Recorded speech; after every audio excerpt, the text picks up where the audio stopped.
Bradley, I hope everyone had a good Christmas. Great Christmas, excuse me. I've had a GBP for my agency located at a certain address. I've just moved to a new location. I'm wondering how to handle changing the address on my GBP. Are there any specific things I should be aware of? Any worries? Also, I purchased some citations from my agency and had them linked to my website. I then saw on Hump Day Hangouts where you said to link citations to your GBP site instead of your website. Should I change the link in each of those citations to point to my GBP site? Okay, so there's a few questions here. Let's start with the first one. You said that you were asking about how to change your address. Is there any worries? The only worry is that it may trigger re-verification. It likely will. But if you're moving to another valid, like if it's a real move and it's a real business, then you should be able to re-verify. So that shouldn't be an issue. Just be aware that's likely going to happen. Okay. It may trigger a suspension, but remember, again, if it's a real business with a real location that you're moving to, you should be able to get it unsuspended or reinstated by just going through the normal channels to get that done. You just have to be able to verify that it's a real business in that location. That's it. So again, either re-verification or suspension, it's likely that one of those are going to happen. Just be aware of that. Just go through the motions to get it re-verified or reinstated if it's suspended. Okay. That's kind of normal. It's just the process that you have to go through. It sucks, but it is what it is. Other than that, the next question was citations. No, I think you misunderstood what I said. So perhaps I wasn't very clear when I described what I said, but what I was talking about was Citation Vault. Citation Vault is a private blog network of sites that are supposed to push geo-relevance. Okay, it's a private blog. It's a network of sites, about 300 of them, that is like a private blog network, right? So they're sites that are on WordPress that you can add your business details to, and it builds citation-like pages on these WordPress sites that are all about geographic relevance. It's not, and when I say geo-relevance, it's at a topical level, not in a physical location level. Let me explain what I mean. I've talked about this entire year about link building for local projects. When dealing with ranking and organic search, topically relevant links matter. That's what matters. I don't give a shit about stupid traditional metrics that aren't based on, that are, like, so UR and DR, which is Ahrefs metrics, or PA and DA, Moz's metrics. Those are typically what every SEO always analyzes. I don't care about those. What I care about is topical relevance. If they also have those other traditional metrics, then great. I'll take that all day long. But I don't care about those other metrics by themselves. What I'm looking for is topical relevance. And then when you're trying to rank an organic search, topically relevant links are what matters. That's what's moving the needle. That's what's working right now. Okay. So, but when dealing with ranking in Google Maps for a local project, what has a greater influence on ranking in maps is geographic relevance, links with location or geographic relevance. What I mean by that is I don't meaning getting links from other businesses, other entities that are in close proximity in physical location to the business. Do you understand what I mean? So like getting a link from, let's say it's a tree service contractor here in Culpeper, Virginia, which is where I'm located, and they go remove a tree in the parking lot of a attorney office in Culpeper. And the attorney office does a quick blog post to thank the Bradley's Tree Service for removing a tree from their parking lot. Okay. And they link to my tree service site in Culpeper. That is a geographically relevant or locally relevant link. You understand? It's not topically relevant. It's coming from a attorney's website linking to a tree service site. So the topical relevance isn't there. Likely the topical trust flow category from the attorney site is going to be society/law.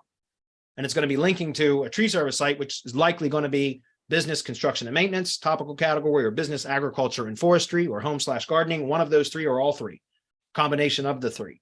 Does that make sense? So there's no topical relevance match there, but there's geographic relevance because it's coming from an entity, a business, a local entity that is in close proximity and physical location to the tree service site that it's linking to. Does that make sense? So that link has a greater effect on maps ranking than the topically relevant links do. Topically relevant links have a greater effect on organic ranking. So it's good to get a combination of both. Does that make sense? But what I'm talking about with Citation Vault is you can go look it up, citationvault.com. You can see what I'm talking about. That is a private blog network of sites, WordPress sites that build like citation-like posts or pages that are about pushing geographic relevance on a topical level. What is the distinction between geographically relevant links and geographic relevance on a topical level? The difference between those are pushing geo-relevance on a topical level, because those sites are coming, those citation vault pages are on sites that are not in close proximity physically to the business that it's linking to. But it does push, the pages are all about bringing in points of interest and driving directions and all of that, so that you're pushing geographic relevance on a topical level. Again, I hope that makes sense. The difference between a link that provides geographic relevance is one that is coming from an entity that's in close proximity and physical location to its target. But pushing geo-relevance on a topical level is about geographic relevance to a particular area, but it's not a physical, it's not physically located there. I don't know if that's clear or not. That's how I delineate that in my own mind. And what I'm saying is citation vault citations, it's a topical level. There's no topical relevance, but it's pushing geo-relevance at a topical level because they're not actually physically located in close proximity to what they're linking to. At least it's very, very unlikely. So all of that is to say, I don't like pointing citation vault links directly to the money site. Now, regular business directories, regular citations, by all means, whatever your name, address, and phone number is, according to your Google business profile, that's how you want to submit the data to the regular business directories. But for citation vault, Google is completely aware of that, guys. If anybody thinks that Google isn't aware of citation vault, you're sadly mistaken. Okay. But it's powerful if pointed in the right place. I don't want to point those to my money site because there's no topical relevance and it's not really geographically relevant links. But you can push geo-relevance at a topical level into the Google Business Assets by linking to either the Google Business website or the Google Map share URL, which is what I use Citation Vault for. Not to the money site, but for regular business directory listings, regular traditional citations, structured citations, I'm going to link to whatever the Google Business Profile website URL is, which is generally going to be a self-hosted website. Hopefully I cleared that up. Anyway, should I change the link to each of those citations to point my GBP site? No, not if they're traditional citations, leave them be. And also, do I change the old address to the new address or just get new citations? No, change the old ones, guys. Diluting bad data does not help. What I mean by that is NAP inconsistencies will cause problems for your ability to rank in maps. So always, always, always go edit existing citations to have them updated to the correct information instead of just creating new ones.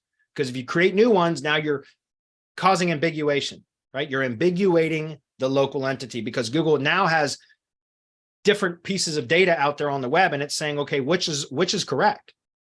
So don't do that. The smartest thing you can do is to go in and manually either you or hire another service to do it. Bright Local has a function for that. My favorite citation cleanup service is by Loganix. Semanticmastery.com/Loganix, Loganix is that's our affiliate link. But Loganix has a citation cleanup service. It's like $500 or $600. It's expensive, but it's the most thorough. And it's about a 10 to 12 week process. And they have about a 70% success rate in updating all existing citations and removing duplicates and all of that. It's a great service. Every time I have a project that I got to work on where they have NAP inconsistencies or they've moved locations, I just go straight to Loganix and have them handle it.